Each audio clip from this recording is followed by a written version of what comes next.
This is it, people. This is what you've been waiting for. This is Everyday Celebrity Podcast. The podcast for everyday people with everyday problems, trying to find everyday solutions to accomplish everyday goals.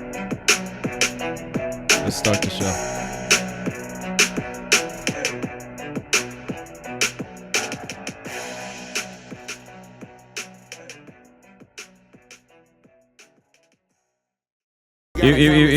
Welcome to another episode of Everyday Celebrity Podcast, the number one podcast in Oakland. See if my light is right, yeah. The number one podcast in the Bay Area. And today we have a special lady, multi-talented lady that I saw on TikTok and was dying to speak to. She's a singer, a producer, a songwriter. I've seen some of your videos. Are you a choreographer too? I mean, technically. Would I ever call myself that? I don't know. But. Well, welcome Lady OFLO to the podcast. How are you? Oh, thank you so much for having me. I'm doing well. Yeah? Doing well. It's been a good day. Yeah. It was a good day today for you? It was a good day today for me. What made it a good day?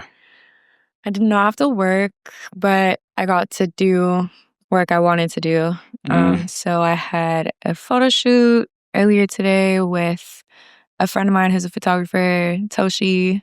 And then it was for merchandise that my homie who works at Escape from New York Pizza downtown San Francisco. They just got new merch there, so he had me do a shoot for them. And it's just always good vibes. Sorry, not close enough. But yeah, so I did this shoot today, and then I had some errands I had to run in the city, and then I came home, I worked on a little bit of music, and now we're here. Yeah, this is the best part. This is the best part of the day. For sure. Are you originally from Oakland? So I'm from San Francisco. San Francisco, originally. okay. Yeah. Okay. Yeah. Born and raised? Born and raised. Lived there for a long time. Went to the East Coast for a little while for school, and then just because I kind of liked it out there and wanted a different chapter away from the Bay. Yeah. But moved back, I want to say right after the pandemic hit, and then kind of just stayed home. How was growing up in San Francisco for you? Honestly, the best. It was amazing. I'm kind of old. I was born in 1995, so I feel like that's old to you? For me, yeah. Every day That's I'm crazy. like, what the heck? But We hang around a bunch of 20-year-olds? Honestly, yeah. I have a lot of younger friends, and I just feel like in general, the people that I meet when I go out are younger than me. Oh, yeah, I don't know why that You need to is, hang out with but- some older people. I mean, I have a lot of older friends too, but I think maybe it's just in the music scene and the going out scene, I tend to be around younger folks, which I don't mind at all, but it does make me feel old. But anyway, growing up in SF in the 2000s was amazing. Yeah. Do you, what part of SF? So I was born and raised in Bernal Heights. Okay. North Side. So people that grow up in cities like this in New York, they tend to learn about grown-up shit fast instead of like a kid that's grown up in Wyoming or something. Did you learn about adult shit fast? Did you start working early? Were you going to parties with grown-ups and shit, Honestly, yeah, in a way I do think that I learned about grown-up shit pretty quick. Not only just because of what happened to me, but just sort of seeing things, I grew up pretty close to I don't know, the heart of the mission. Yeah. Folsom and Cesar Chavez is just a few blocks away from where I live. So I've seen a lot, and I don't know, I feel like my upbringing was very unique in that sense, just riding the bus and stuff. I had a pretty good life growing up. I feel like I didn't need for much. I didn't have to start working until I was already like basically out of the house. Your parents for that reason. were they lenient? My parents, it's a good question. I think relative to other people's parents, yes, they were lenient, but like I was a bad kid. I was always getting in trouble, and I feel like that really pissed my mom, who primarily took care of me. Like, what shit were you doing? Just like staying out late or something? Yeah, like staying out late. I remember she would get so mad and I wouldn't answer my phone. Like I would just not pick up. I'd be on D&D before D&D existed. It was just you and your mom in the house? Me and my mom and my little brother, but my parents were divorced. So like at a point, my dad and I had kind of a falling out. And he really it felt like he really didn't want much to do with me. But like he and my brother still had a relationship. So like my brother would go to my dad sometimes, and many times it was just my mom and I in the house. Why did it feel like that to you? That my dad and I. It felt like that, or he actually was like that? It was like that, but like I'm not gonna necessarily say it was all his fault. I don't know. Maybe that's some internalized shit I have. But, I mean, well, you experienced it. But yeah. You just didn't want to be around him? I think it felt more like he didn't fuck with me. And so I was like, okay, well, if you don't fuck with me, then I don't fuck with you. And it was just this sort of like weird mutual, like, it almost felt like a grudge where it was like, okay, who's going to break first on this? So a lot of pride. A lot of pride from both of us. I mean, yeah. I mean, that could be true, but it's always on the parent to make the move. It's not up to the child. I'm saying. That's how I feel. To this day, did you ever like sit down and talk with him and about that? Or do you guys still not fuck with each other? No. So it's a crazy story, actually. That's what we're here for. Yeah. We really we had a bad relationship. And then I think when I left home, we were able to like kind of at least be peaceful. And like, then it was like, oh, I'm only seeing him for like holidays. And like we would make time to hang, and things got a little better at that point. And then I want to say around like pandemic time, it's part of the reason why I came home was he got really sick really quickly. And I guess as it turns out, like he had been sick and just wasn't telling anybody, but it all kind of rapidly, it just like got bad fast. Like cancer or something?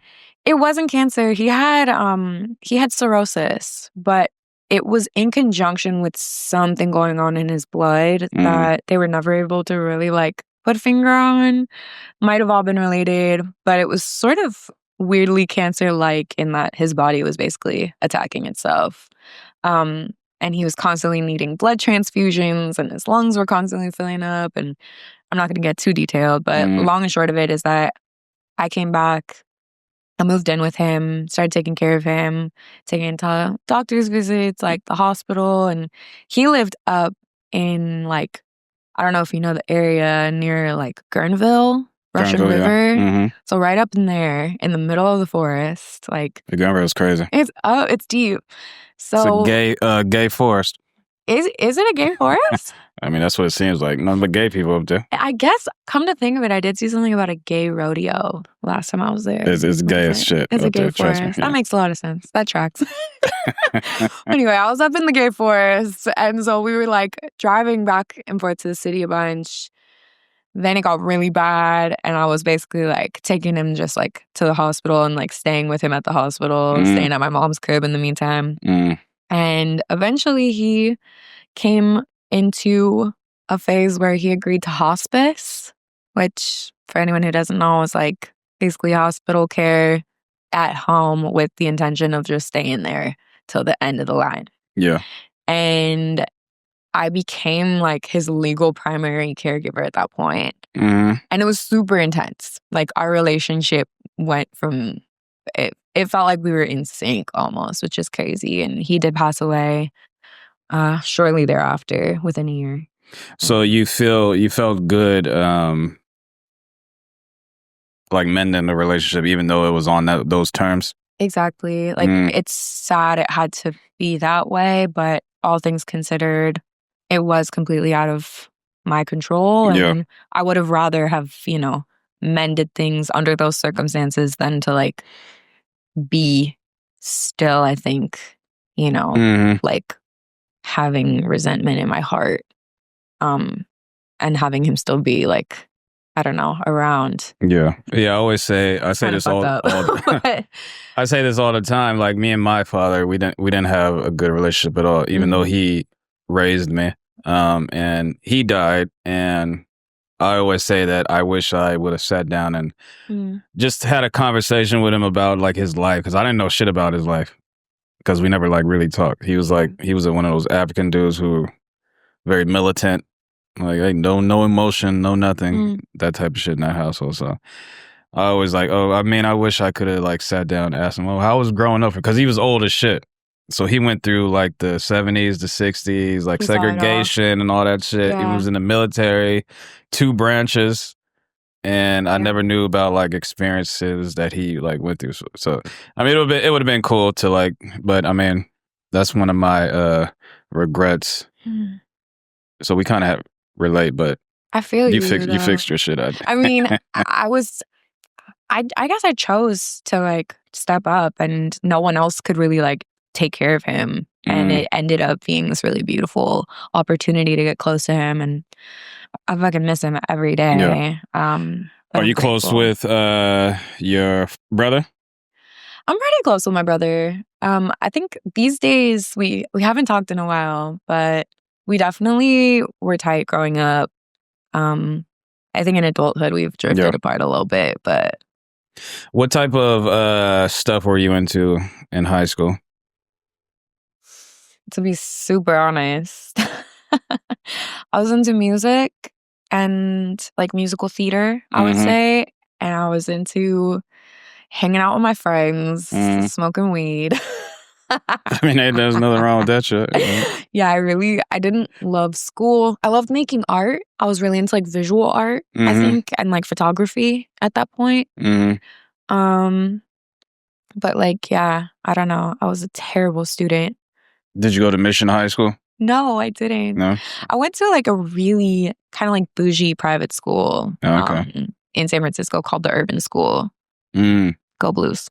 Are you Hispanic? I am. My dad is Guatemalan. Okay. My dad's Guatemalan. You ever been? I have. How was that? Ooh, the first time was crazy. And it was when my dad was still alive and I was younger. And it was really crazy to just meet like my whole extended family. Like I have hella like tias. So it was a family trip down there. It was big family trip vibes. And just to be like in a room with a bunch of people that I know are like my relatives, but I've never met before was a trip. And like I speak some Spanish. Like I can get by, but my conversational Spanish is shitty. And so I was just like really overwhelmed my first time down there. But then the second time I went was after he passed away. And I went with my mom and my brother to like, meet up with the family and have sort of like a post-death powwow. And that was, I think, a much deeper, more meaningful trip for me in a sense. But yeah, it was beautiful both times. After high school, did you go to college? I did go to college. I did. I went to college in Boston. I went to Berklee College of Music. That's what it's called? Berklee College of Music. Okay. Why did you choose to go all the way across the country?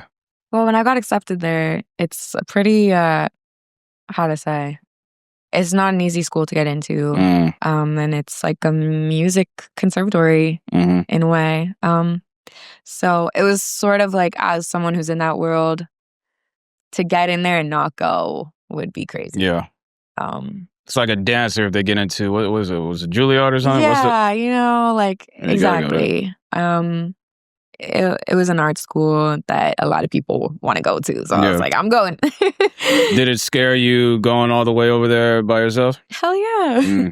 Hell yeah. It was scary. And I don't know. I have an aunt I have an aunt in Boston, so I had a family connection, but I was still like, what the fuck? I don't know. Culturally, it's really kind of different out there. Yeah, I heard I've never been to Boston, but I heard it's very racist. It's kind of racist, and like a lot of just coming from the Bay where everyone's like, hey, like, yeah.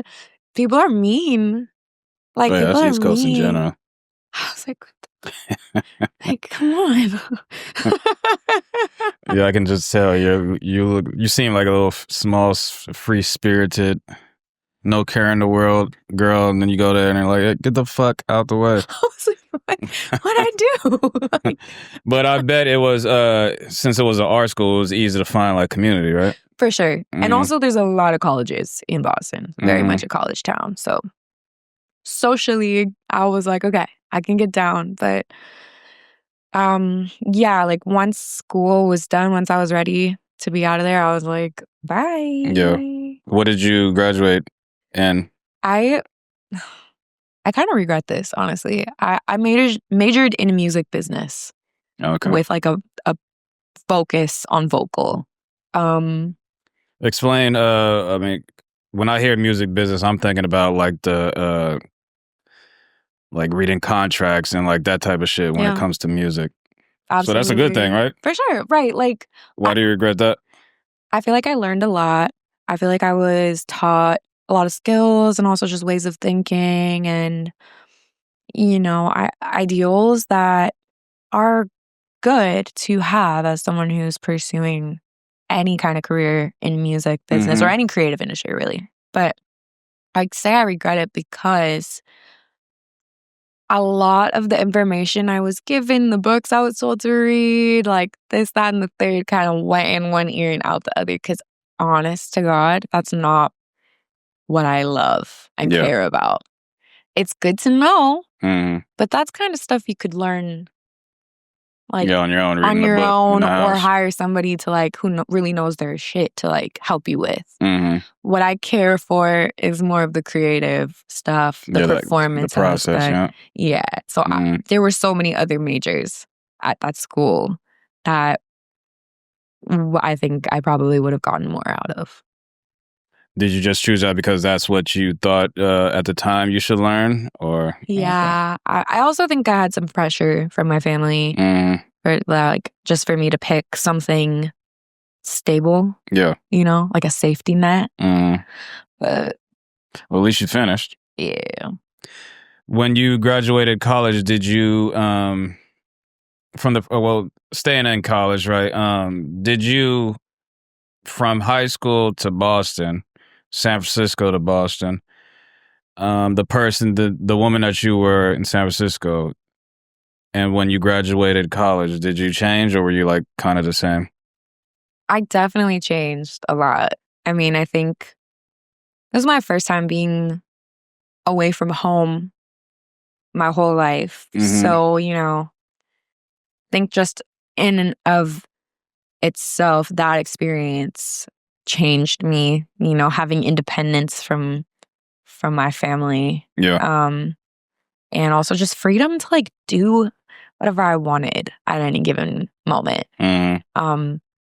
So that changed me for sure. But also just like, I don't know, you start realizing like, oh, like I have to work to make money to be able to pay for the things no more allowance that I want. You know, or just like, no more like eating what mom got at the store. Like I have to go get my groceries. I have to, if I want to go out to eat.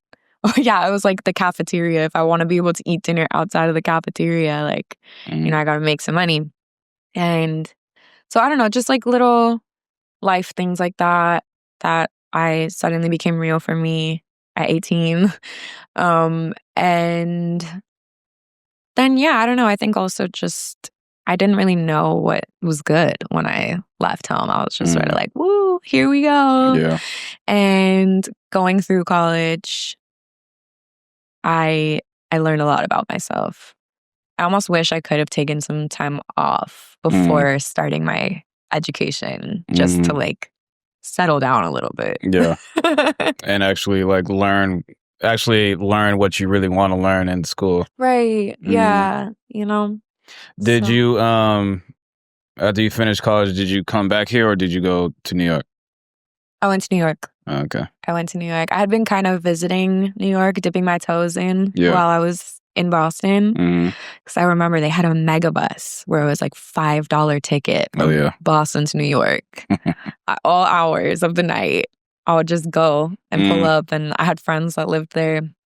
So I would stay with them. And I just fell in love with New York. I was like, I'm going. It's done. Was it, did you go there for a job or you were just like, fuck it, I'm going to go and figure it out when I get there? I did an internship while I was in school one summer in New York. So at one point, yes, it was like, oh, I was doing something there. But a lot of the times, a lot of my first times going there were just purely for fun and to see the place and like take a weekend. And when I fell in love, I then was like, okay, I need to find a job in New York so that I have a reason. And honestly, when I first got there, again, it was like internships. I was like, I majored in music business. How can I make this make sense? Like, I need a music business job. And like nothing was working out for me. I was doing all these interviews. I was trying all these different things. And time again, I just ended up being really like disappointed and or kind of hating what I was doing. And so at one point I was just like, you know what? I'm gonna try music and just like do some like whatever job that I don't hate as much to get by. How long have you, you say you always liked music, but when you went to New York, was that the time you started taking it seriously? I would say I really started like locking into something when I was still in Boston. Okay. Because I was like, oh, I can like write my own music. And like I was working with this producer and I made my first EP. And then I did another project a couple years later with another producer who wanted to do like an EP project. And so I was like, okay, like I can do this. But that all happened, I think, when I was still in Boston. What was the name of your first EP? My very first project ever, which I think is only available now on SoundCloud, is called Only the Best. Okay. Only the Best. So everyone has their whole life. I'm pretty sure you heard this before. Everyone has their whole life to make their first like project, right? Even though that was an EP, did you find it like hard and like what was unexpected about learning that process? Honestly, what was the hardest part of it for me was collaborating with somebody, which is crazy to say because I feel like that shit happens all the time. But I'm very much a perfectionist, and I think that I have a very like specific way I want what I do to sound and to look, and I just have very specific visions for things. And so it was tough for me to work with that guy, just like as far as getting things to the level I wanted them to be at, and also at the time I wanted them. Communication wasn't great. Yeah. And you're an independent artist, right? At this point, yes. Okay. I've always been.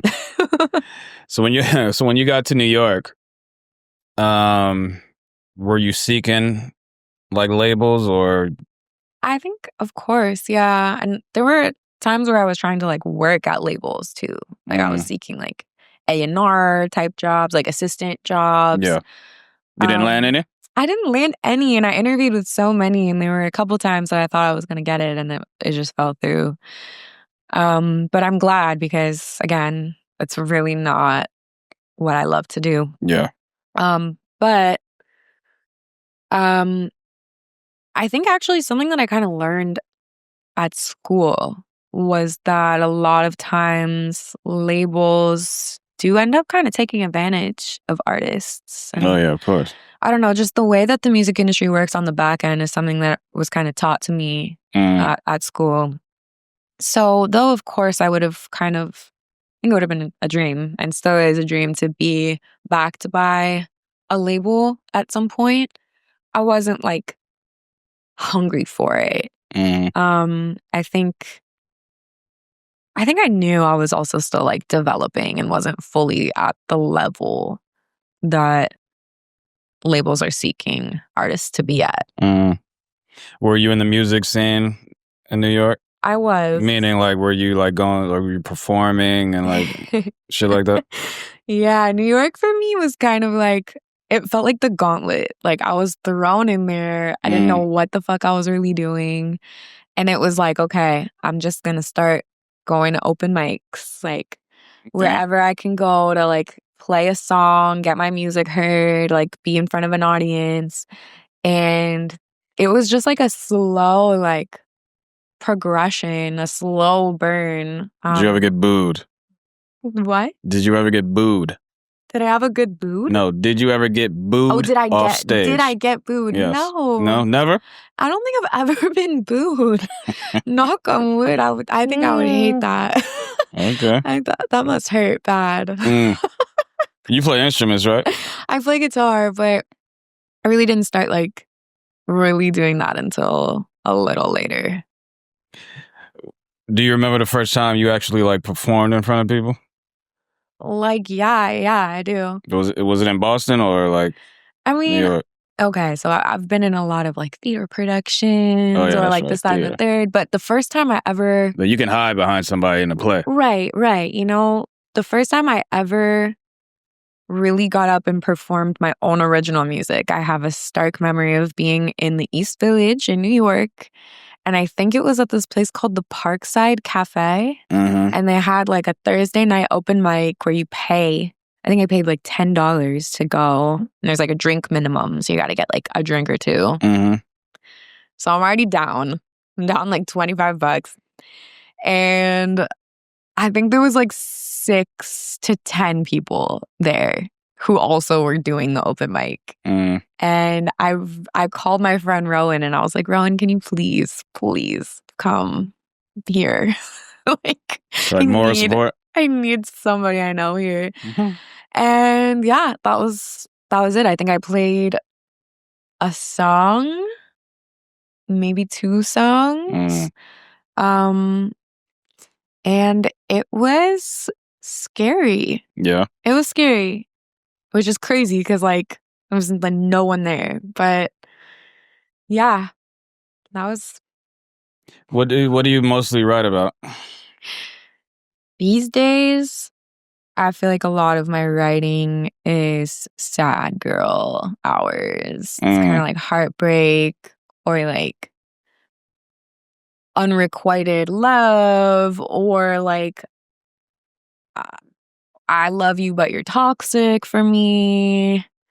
So I've had hard past couple of years, and I do think that like what I've written in the last year or 2 has all been kind of sad. So that's that makes good music, but are you putting your life to pen, or are you just imagining a toxic relationship or some sad shit and then writing? Is this authentic songs? That's what I'm basically asking. All real lived experiences. Life to pen is a great way to put it.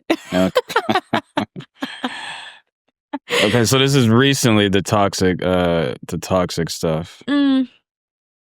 Yeah, you could say that. I think it's more of like a recurrent theme. Yeah. In life.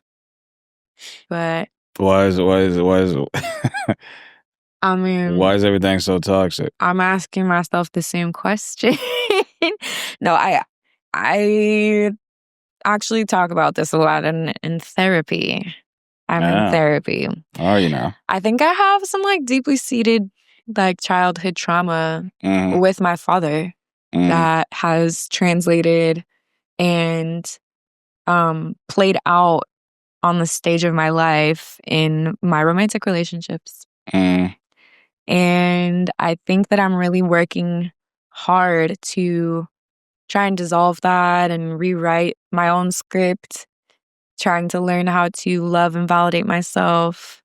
But I think I do have a tendency to be attracted to people that remind me of that first example of male love that I received, which you know, it was great in many ways. My dad was a wonderful, charismatic, like, I don't know, magnetic dude. But I think the way I equate love and like pain is a little mixed up. Describe the type of men you you usually date. Physically, I don't know if there's much. Well, no, I'm not talking about physically, but I'm talking about like give me some, like, characteristics, like people who fucking I think people I tend to go for are usually creative. Usually really funny. Honestly, like charismatic people. I think sadly, like dishonest people.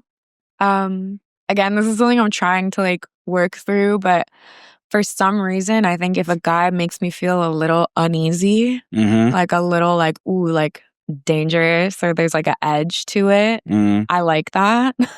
Okay. But that's not really what I want to be after at all. I'm trying to go for like safety and security next, but we'll see. What happened to your last are you single now? I am single now. What was the longest relationship you ever been? Longest relationship I've ever been in, I think, was like 2 years and some change. That was when I lived back in New York. But actually that relationship was from Boston into New York. So we met in college. And it was complicated, man. It was bad. I probably should have left long before I did. But I left the guy. And yeah, we were together for like 2 years. Maybe it was like 1.5 years. I was starting to be like, I think I need out. So you've been in love before? Oh, yeah. I fall in love every day. What define love to you, man? Love is not... What does it mean to you? Like, love, I think, is like synonymous with... How do you know you were in love with this guy? How did I know I was in love with him? I mean, I think it was just like our spirits really clicked. Our energies really clicked. And I'm easy to like love people. I find humans to be fascinating, and there's a lot of people that I love, but I think with that person in particular, it was, I don't know, we made music together, we vibed just on like a person to person level. There was physical chemistry. I don't know, we just fell in love. That's kind of hard to explain. What made you fall out of love? Wow. There were complicated parts of that relationship. That's all I'll say about that. But I think what made me really fall out of love was living with him. We moved in together. And at first, he snores? It was not even like that. It was like, oh my God, sharing my space, which mind you was a studio apartment, no bigger than this place. That's crazy. It was really small, and like, I don't know, we just... living together killed the relationship. Would you rather listen to a like happy R&B song or like a sad one? It's hard to say either or. I think lately, honestly, stuff with a slightly more positive connotation is piquing my interest. But I don't know. Sometimes I need to cry hard, and it's sad music all the way. When was the last time you cried? Like yesterday, probably. What made you cry? No, I don't know if I actually cried yesterday. Maybe the day before yesterday. Definitely the day before yesterday. I've been going through a lot lately. I also think the state of the world is like insane, and that there's just a really heavy energy. But honestly, I went through a crazy breakup this year. And this was all just like maybe 2-3 months ago that everything really like separated. even though we had been broken up since like May. Yeah. And so I think I'm still very much adjusting to that. We had lived together again. You stopped living with these niggas. I'm just like, I don't know if it's that it's just too soon and I just like tend to move too fast in that way. Or what. But I think that's what it is. I think I've been moving too quickly. But yeah, it was a messy situation to have to separate two lives that have moved in together. Yeah, I would never move in with a female. I don't recommend it unless you are married. 100% sure. Yeah. Yeah. You're there. So I've been crying about that, honestly. Your therapy has been working? Yeah. I've been with my therapist for like 3 years, like on and off, pretty consistently, but and you don't have self-esteem issues, do you? Of course I do. Who doesn't? Have you ever met somebody who like literally doesn't? I mean, you might not believe me, but I don't. Really? Yeah. I mean, there's things that I look at like and be like, oh, I wish. Yeah. Like I wish this would be different, but I don't think of it as like with sadness. I mean, like if I really wanted it enough, I can change it. Like I wish I had a 6-pack. If I really wanted a 6-pack, I would do the work to get a 6-pack. I'm not gonna be like sad and be like, oh, that's fair. I don't have a 6-pack. I don't know. Yeah, I wish I was more like you because I do have intense self-esteem issues. Yeah, like physical appearance self-esteem issues, or just like career-wise. Physical appearance, career-wise. Everything from like how I spend my time each day to like how much sleep I'm getting at night. Like I'm constantly judging myself and feeling like I could do better or look better or sound better. And yeah, I have a hard time feeling like I'm enough. Do you think you being that way and wanting to be in the entertainment industry, do you think that'll be a good fit? Because no, it's a girl, opposite a fit. girl like you who has all those self-esteem issues, and then let's say you get famous and start getting popping, and then everyone's talking shit about you. Well, not everyone, but you'll get a lot of people like comments like your body, oh, your music sucks and all that shit. And then you start to listen to them and then are you the type that'll what will happen? Like a bunch of plastic surgeries, like taking pills. Now listen here. That's a lot of questions in one. First answer is I feel like I've already experienced bullying, people being shitty, having opinions, and I'm not the kind of person that would let that stop me from doing what I feel like I'm meant to do. And I do feel like I'm meant to do music and meant to write songs and perform them, like simply. So I kind of feel like though I have these intense self-esteem issues, I'm able to compartmentalize them enough to do what I feel like I need to do. Now, if I were to pop off one day and get like dummy rich, I cannot promise that I wouldn't fall victim to, I don't know, shit like plastic surgery. Like, there's certain things I don't think I would ever touch. But like, yeah, I have intense insecurities as far as physical appearance goes. And I pray I would never go overboard with it. Because I don't really like when you can look at somebody and be like, oh, like they've had work done. And that's just a personal preference. Yeah. No shade on anyone who wants to get work done. I myself would probably do so if I had the funds.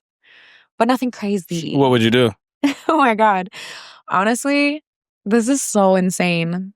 Oh, I don't know if I even want to go there. But for sure, I'd probably like get a little boob job.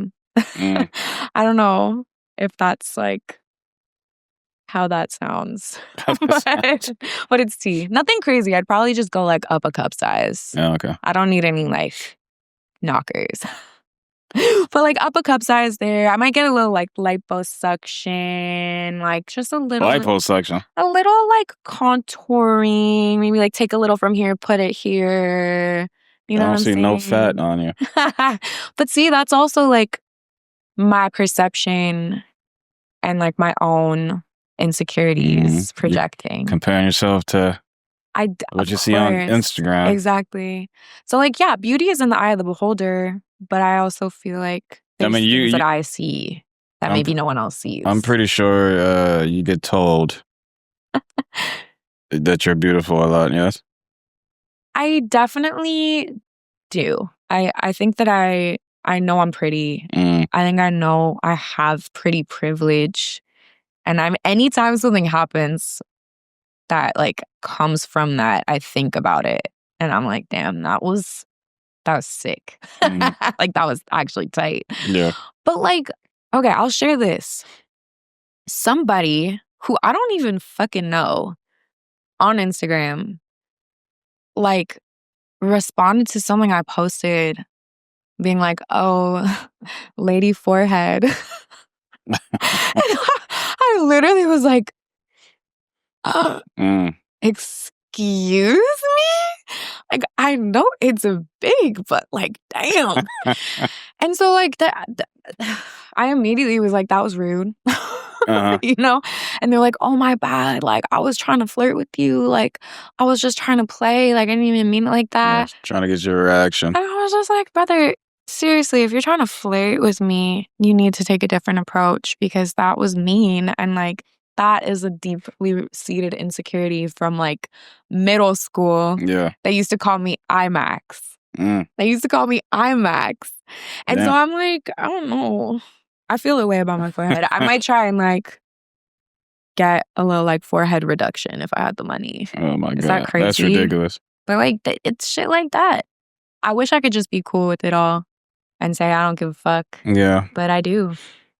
Yeah, I used to get teased. Well, my generation, everyone was getting teased, and you had to like you had to hold your own, like talk shit back. Of course. So that's how I learned to like joke on people. Like if someone jokes on me, I joke back, and then I mean I've done heard it all. They used to talk shit about back in the day, like being dark skinned. They will find anything they fucking can. Yeah, it was shit that is literally shit, like it's totally different. So like if people would have saw all the shit that was said to me, and then when you look now at these kids who were like killing themselves, right? Dude. They would not last back in when I was in school back in the day. Yeah, it's tough. I think bullying, like, you know, a joke is a joke, but especially at a certain age, I feel like that shit sticks for life. And yeah. Again, I wish we could all be more like you. Just let it roll off. But I'm like, I'm still not over the IMAX thing. I don't think I ever will be. No, yeah, your forehead is cool. Your forehead is cool. Thank you. So, let's talk about some of these. Yeah. Your music now. How many projects have you actually put out? Only that the people best can like that hear. you could like stream. Only the Best was my first EP. You can stream that on SoundCloud if you so desire. Then after that, I put out another EP called. I don't think that was an EP. That was like an album. Truly, that was an album. Temporary, and that's on all streaming platforms. Excuse me. Prior to that, I did another EP. I was trying to think where it was. That project is called Thank You. So it's only the best. Thank You. Thank You is available under, I believe, just OFLO. So it's like a different artist project. But if you look up OFLO, you'll find my Thank You EP. First project as Lady OFLO was Temporary. And I think that's like 8 tracks. So it's an album. And then after Temporary, I was just doing singles. But the follow-up project was released about a year ago called Showtime. Mm. And I feel like that's probably my proudest work to date. Why is it your proudest? I think I worked on it the hardest. And it was kind of like a collection of songs over the course of a few years. So it really felt like it encompassed an era of my life. And I just like put a lot of effort into sort of like weaving a world and a story around it. And I feel like I did a pretty decent job. And I'm proud of it. The songs on it are good and came out sounding pretty good. And obviously I don't think it's like the pinnacle of my career, but definitely proud of it. You fully funded that project yourself, right? Yes, sir. Where did the name OFLO come from? Well, my government name is Olivia Florentino. So in high school, we would all have we all had like student emails where it was the first initial and then last name. Yeah. And so O Florentino, really it's shortened easily to OFLO. There were definitely some people who called me OFLO. And then I think it was like around the time of graduating high school, I was like, I think that's like, when I was deciding an artist name, I was like, I think that just feels right. It feels organic.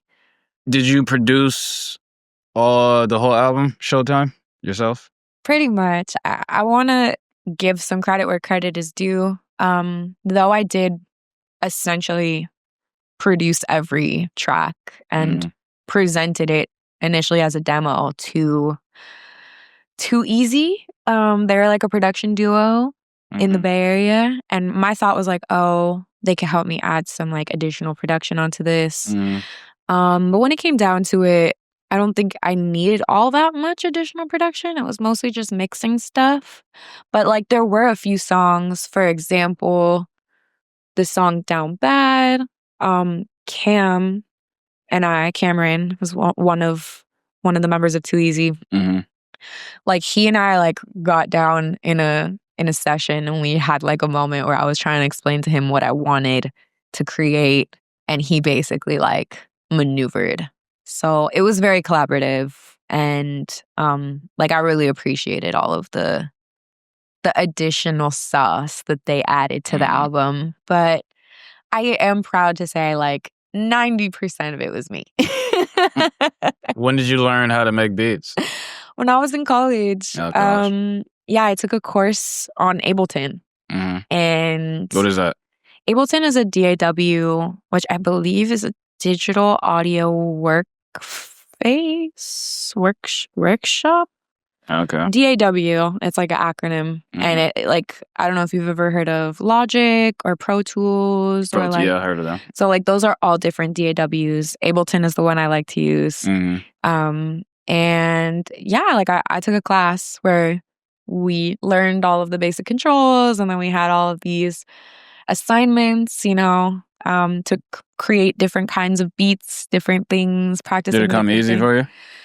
I think for the most part, yes, because I had some experience with GarageBand prior. So I was sort of familiar with that whole thing. Yeah. I feel like this Shouts out. prehistoric though. It kind of is at this point. But it's the OG. Oh yeah. The OG GarageBand. But yeah, that's where I really started. And I had a friend named Julian too, who was in school with me, who taught me a lot and encouraged my producerhood. Did you have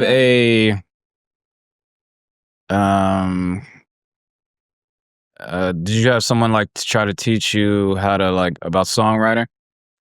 That was something that really did come super naturally to me. Okay. And something that I've been doing since I was like 13. I've always been a diary keeper, like a journaler.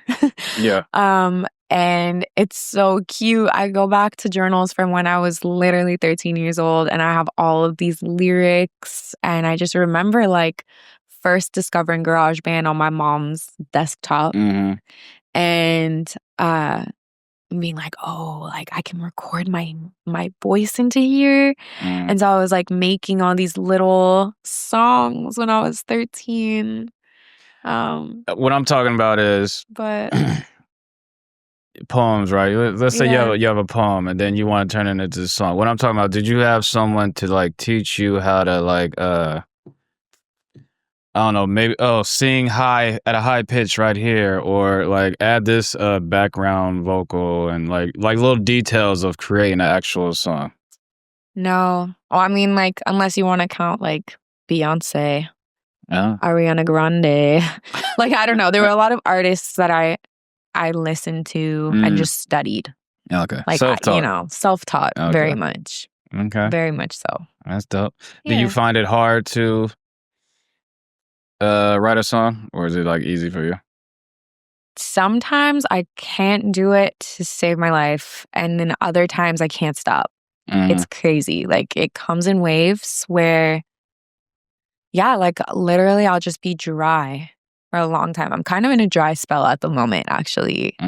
But I think that's partially because I'm trying to just get vocals recorded for things I've already written. But there's like, sometimes I'll just stay up all night because I'm like creating something new and I'm on a roll and I'm like, I can't stop. Yeah. So I don't know.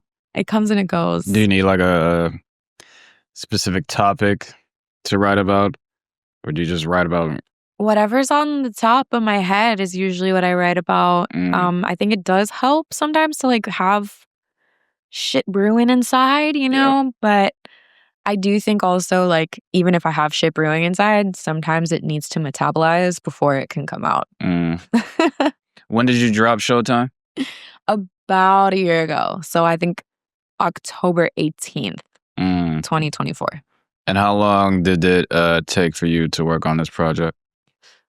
If you want to think about it as like, when did I start going into the studio and recording vocals for it and like doing the stuff with Too Easy, it took probably about a year, maybe a little over a year. But like there were songs on that project that I had written years prior. So I like to think of it as like a several year culmination, you know? When you decided to come out with this album, like the title Showtime, did you already know like this is going to be like the like I listened to the album, so did you think did you already come up with like the scheme basically like Showtime, like, and then I saw your party or whatever that you did? Yeah, I did like a release party show. Yeah, like like some showgirl type shit. Yeah. So did you already have that concept, and did you want to base it all the songs off of that, or? So I did not like have the concept before the work. The songs came first. And then I kind of got to thinking about like, okay, how can I make it make sense? Like, what can I use as sort of a common thread here? And what are the themes? And I decided to tie it all in with my love of musical theater and like show business, because that's something that I've been doing my whole life. That's really, when I think about it, where my roots are. And my mentality around what I do started there. So I was like, okay, musical theater, how can I like pull some of those themes into this and make it look good? And I don't know, I was just sort of getting this vibe of like showgirl, like burlesque-y, almost like I don't know, old-timey Broadway vibes. I like it. Yeah, thank you. I did. But that came after. Okay. Essentially. Yeah. Do you think I mean, I'm pretty sure you know sex sells, right? It does. Do you think that you need to do that in order to get noticed, or can you just be like? No, I don't think you need to be overtly sexual to grab attention. I think different things work for different people, but personally, I am sexy. And I think that that's like kind of a part of who I am as a human and what I like. Yeah, I wasn't saying that you were overly sexual. No, but like I definitely I used that to my advantage and my marketing strategy and my visual strategy, and it's just an interesting thought because I don't think it's necessary, but it does feel like something that is sort of just like what I do. Yeah, I wouldn't describe your content as overly sexually. It's not I'm like talking crazy. about I'm talking but about the fucking like like every single female rapper out basically right now. The sexy. Ruby, yeah, like ass out and everything. I don't need the to music be like is trash, that. but like I don't need to be like that. But I respect people who do that, and if that's what works for you, like go crazy. And do you think too many women are doing it to where it makes the industry look down on, like, how can I phrase this? Do you think too many women are doing it and now it's putting all of you guys in one bunch, right? Like you'll have a female who's very lyrical, but they're like, okay, take that flannel jacket off and put on some like a bra. I mean, I think that there's expectations of women in general, and always have been expectations of women in general to like to pander to the male gaze. Honestly, that's how I see it. And I don't think it's necessarily because so many women today are doing it that like everyone feels more pressure. I think that that's existed for a long time. And I do think that with things like Instagram and TikTok and like just social media in general, we see so much more and we're exposed to so much more. And I don't know, like personally, I do think that sexuality in general is like at an all-time high. And it's sort of like we're all overexposed to that. Personally, I kind of sometimes I wish it didn't have to be that way. But again, like I don't know if I feel like it's that way because of the current times, or if it's just sort of like something that's developed into this over many, many years of dynamics. Yeah, it's crazy though. Like I don't know. I've seen shit. And like I've lived experiences of like being objectified and over sexualized and expected to be and do things that aren't really me. Yeah. And I don't love it. But I also do wish that the world could kind of just like let women be what we are without trying to like bunch us together in any way. As a sorry, as a woman in this music industry, right? An attractive woman. How do you? I don't know if this happened to you, but how do you navigate to when men, producers, etc., whatever, artists, they want to work with you? How do you navigate when they want to work with you, but when they present working with you, but then like you get in the studio, he's trying to like flirt with you and talk to you? How do you navigate?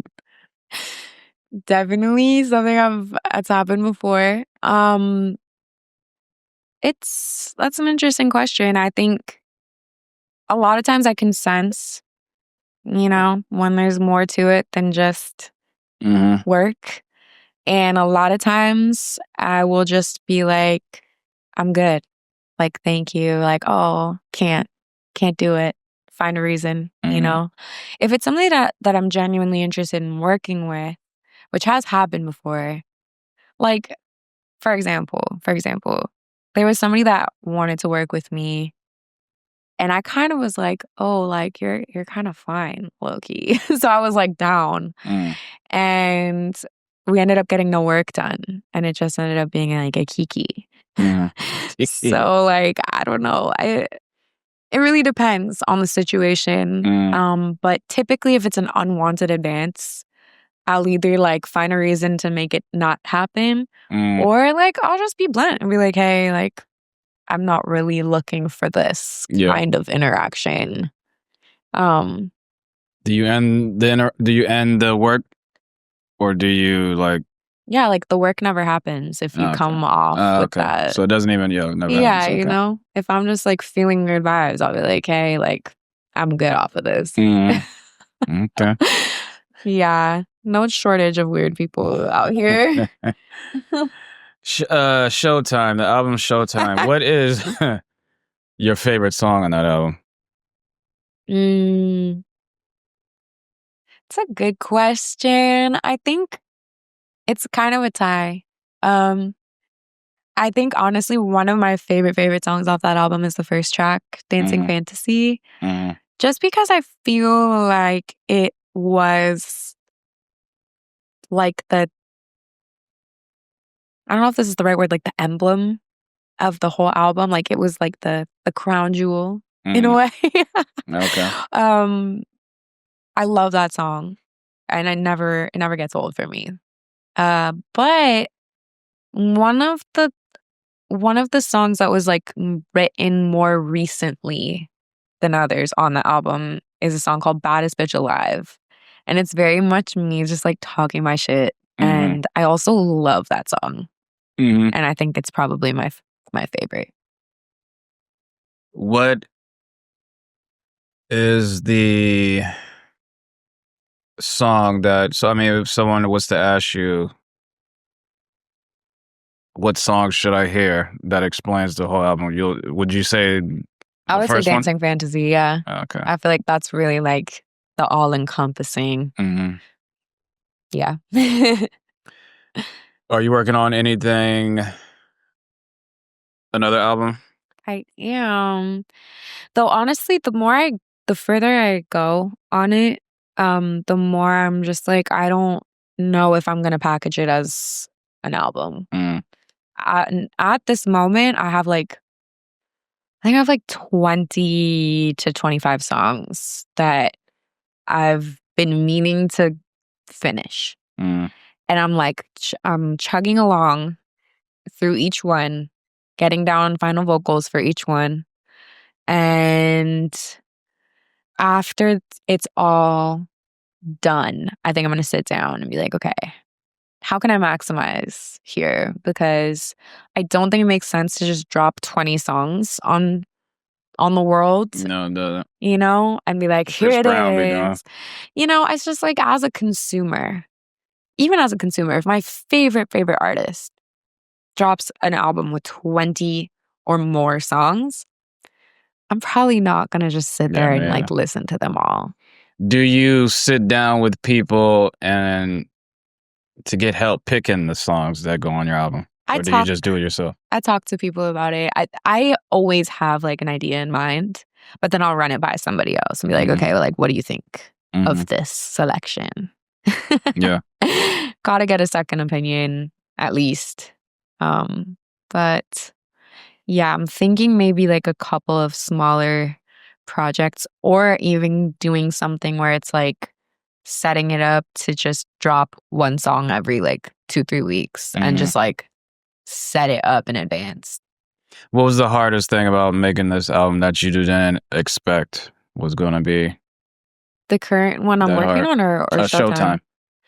An unexpected challenge. I think for that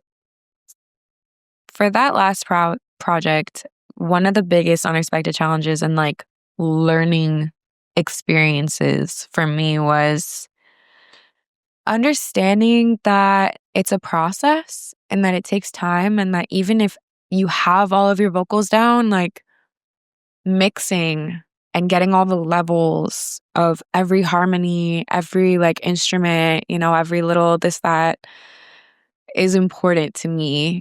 And so like, yeah, understanding that rushing through that is not the move, and that it takes time, and it literally takes time. Like, sometimes I'll get a mix back and I'll be like, oh, this is good. And then I'll listen to it like 10 times. And like 3 days later, I'm hearing something new that I didn't hear the first 10 times. And I'm like, wait, that's crazy. Now I have like 5 more notes. So like, just, you mix it yourself too? No. Yeah. But like, working with mix engineers can be challenging in that sense. I'd like to learn how to mix, and I think I have a basic idea of it, but that's something I always like to sort of outsource to someone else. Yeah. Just to have like another set of ears on my stuff. I mean, you put out singles, you performed on Broadway. Not yet. You put out an album. You did shows.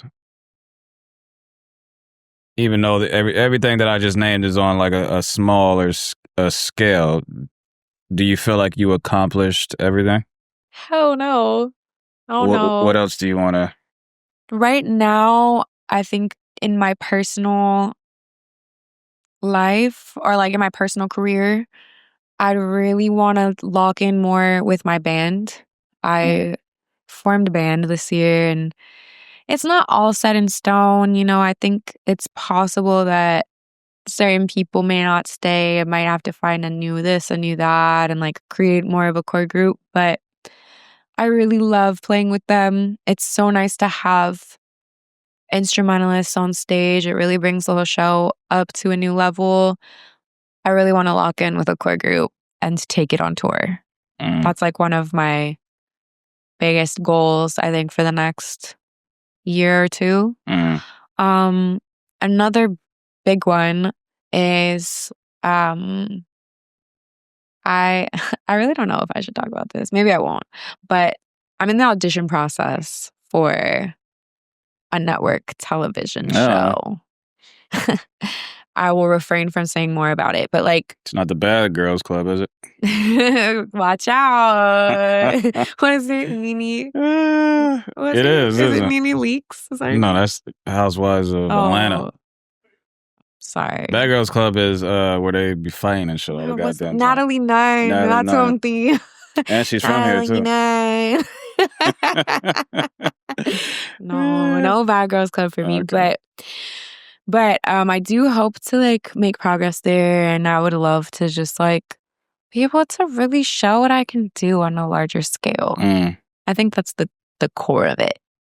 So you want to get into acting? I would love to get into acting. But yeah, whether it's acting or singing or anything really performing wise, I would love to just be seen by more people. Yeah. Well, I hope it happens. Hey, me too. You have a new fan. Oh, hey. Yeah, I want to thank you for coming on the podcast and talking about your life. Oh my God, we got so personal. Yeah, that's what happens on this podcast. Oop. This is the time where you can tell the people, give like your socials if you want people to follow you, whatever you want to say. If you have any upcoming shows or anything to promote, go ahead. All right. Well, I am Lady OFLO. Thank you for listening to my tea. We spilled a little tea today. You can follow me at Lady OFLO. That's LadyOFLO on Instagram. I think that's my Twitter handle. That's like my Facebook. TikTok is Lady_OFLO. But you can follow me there too. And I think as far as upcoming shows go, I don't know if I have anything coming up in the end of November. But in December, I'll be playing at Mo Green's dispensary in San Francisco. I think that'll be, I want to say like December 19th. Okay. And then I'm playing at the Chapel in San Francisco with my band on December the 23rd. It's going to be like a Christmas holiday show. So come through, pull up. And again, thank you for listening. One last question. Yeah. Like, who is OFLO? Like, if someone was to ask, who is Lady OFLO? Describe her. Describe this artist. Lil OFLO. Did I say Little OFLO? No, I think I don't know why that came out. That's funny as fuck. Lady OFLO, aka Lil OFLO, is honestly she's a baddie from the Bay, and she is an entertainer, and she speaks from the heart, and yeah, that's who she is. She's a real artist. Nice.